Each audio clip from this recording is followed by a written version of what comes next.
संसद से बड़ी खबर। राज्यसभा में दोपहर 2 बजे सरकार जीएसटी संशोधन बिल पेश करेगी। सरकार के पास राज्यसभा में बहुमत नहीं है, लेकिन ये माना जा रहा है कि टीएमसी समेत कई दूसरे दलों का इस मुद्दे पर सरकार को समर्थन मिल सकता है। वहीं कांग्रेस ने कहा है कि वो इस मामले में विरोध करेगी। कांग्रेस का कहना है कि वो बिल के नहीं बल्कि प्रक्रिया के खिलाफ है और प्रक्रिया का विरोध करेगी।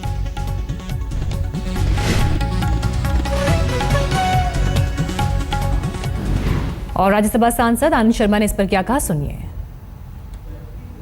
जीएसटी का विरोध 5 साल भारतीय जनता पार्टी ने किया और उसका नेतृत्व उस विरोध का श्री नरेंद्र मोदी ने स्वयं किया और इनके वित्त मंत्री गुजरात के। हम जीएसटी के पक्ष में थे, जीएसटी के पक्ष में हैं। सरकार की तरफ से ये झूठ फैलाया जा रहा है देश को गुमराह करने के लिए। प्रश्न जीएसटी का नहीं है। जो संविधान का संशोधन है, इससे पहले के सदन उसको लें, उसकी प्रक्रिया होती है, नियमावली है और सदन तय करता है कि किस विषय को लिया जाएगा, जिसके लिए बिजनेस एडवाइजरी कमेटी है।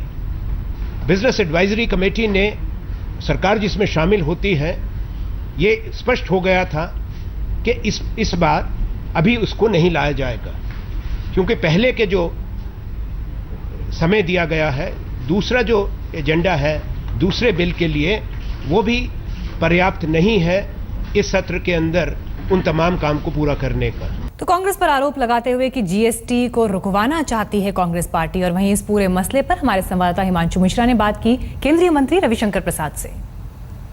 संसद ठप पड़ी हुई है, हमारे साथ बातचीत करने के लिए केंद्रीय मंत्री रविशंकर जी, संसद के अंदर इतने दिन हो गए, महत्वपूर्ण बिल कोई पास नहीं हुआ, कांग्रेस सदन को चलने नहीं दे रही है। सरकार की रणनीति आखिरकार क्या है? पहली बात है, देश ये जाने कि संसद अब सिर्फ सोनिया गांधी और राहुल गांधी की जिद के कारण नहीं चल रही है। बाकी सारी पार्टियां कह रही हैं बहस करना चाहिए, हम सब कुछ बहस करने पर तैयार हैं। हमारा स्पष्ट मानना है कि सोनिया जी और राहुल जी का दबाव सुषमा जी के बारे में या वसुंधरा जी के बारे में सिर्फ एक बहाना है। मोटी बात यह है कि वो भाजपा एनडीए की जीत से आज तक स्वीकार नहीं कर पाए हैं, इसलिए सुधार नहीं हो, आर्थिक विकास नहीं हो, इसलिए ऐसा हो रहा है।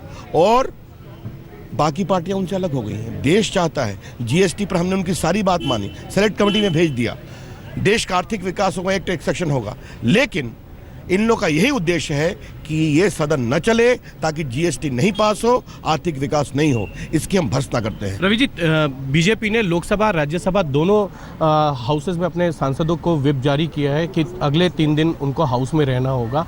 क्या ये माना जाए कि जो जीएसटी है या अन्य इंपॉर्टेंट बिल हैं वो पास होंगे अगले 3 दिन के अंदर? देश के लिए आवश्यक है, आप जानते हैं, पूरा देश की अपेक्षा हो रही है। एक बार जीएसटी आएगा तो देश में आर्थिक विकास होगा, यूनिफॉर्म टैक्सेशन होगा। तो इतनी जिद क्यों है? क्या संसद और देश सोनिया गांधी और राहुल गांधी की जिद पर चलेगा?